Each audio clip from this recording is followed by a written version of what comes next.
بسم اللہ الرحمن الرحیم. شروع اللہ کا نام لے کر جو بڑا مہربان نہایت رحم والا ہے.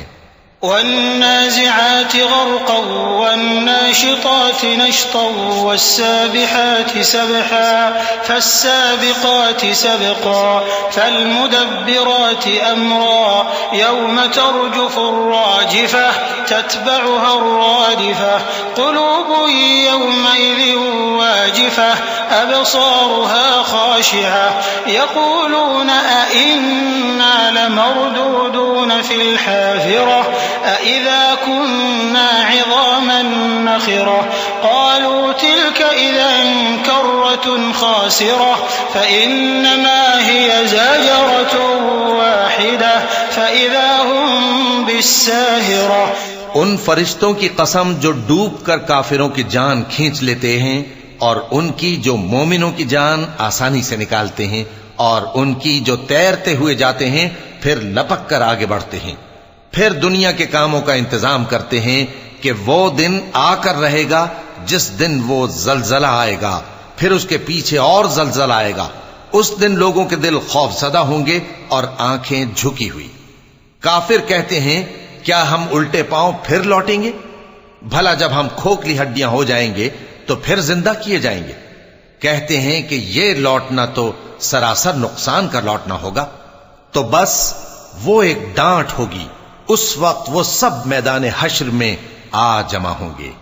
هل أتاك حديث موسى إذ ناداه ربه بالواد المقدس طوى اذهب إلى فرعون إنه طغى فقل هل لك إلى أن تزكى وأهديك إلى ربك فتخشى فأراه الآية الكبرى فكذب وعصى ثم أدبر يسعى فحشر فنادى فقال أنا ربكم الأعلى فأخذه الله نكال الآخرة والأولى إن في ذلك لعبرة لمن يخشى.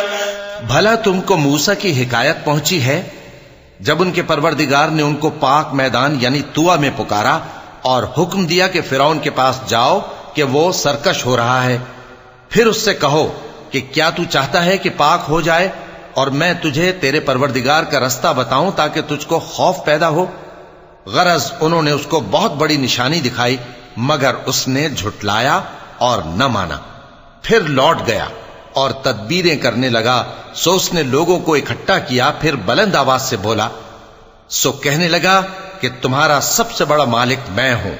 تو اللہ نے اس کو دنیا اور آخرت دونوں کے عذاب میں پکڑ لیا. جو شخص اللہ سے ڈر رکھتا ہے اس کے لیے اس قصے میں عبرت ہے. أأنتم أشد خلقا أم السماء بناها رفع سمكها فسواها وأغطش ليلها وأخرج ضحاها والأرض بعد ذلك دحاها أخرج منها ماءها ومرعاها والجبال أرساها متاعا لكم ولأنعامكم فإذا جاءت الطامة الكبرى يوم يتذكر الإنسان ما سعى وبرزت الجحيم لمن يرى فأما من طغى وآثر الحياة الدنيا فإن الجحيم هي المأوى. بھلا تمہارا بنانا مشکل ہے یا آسمان کا؟ اللہ نے اس کو بنایا، اس کی چھت کو اونچا کیا، پھر اسے برابر کر دیا، اور اسی نے رات تاریک بنائی اور دن کو دھوپ نکالی، اور اس کے بعد زمین کو پھیلا دیا. اسی نے زمین میں سے اس کا پانی نکالا اور چارہ اگایا اور اس پر پہاڑوں کا بوجھ رکھ دیا. یہ سب کچھ تمہارے اور تمہارے مویشیوں کے فائدے کے لیے کیا. پھر جب وہ بہت بڑی آفت آئے گی اس دن انسان جو محنت وہ کرتا رہا یاد کرے گا، اور دوزخ دیکھنے والے کے سامنے لا کر رکھ دی جائے گی. اب جس نے سرکشی کی اور دنیا کی زندگی کو مقدم رکھا تو اس کا ٹھکانہ دوزخ ہی ہے.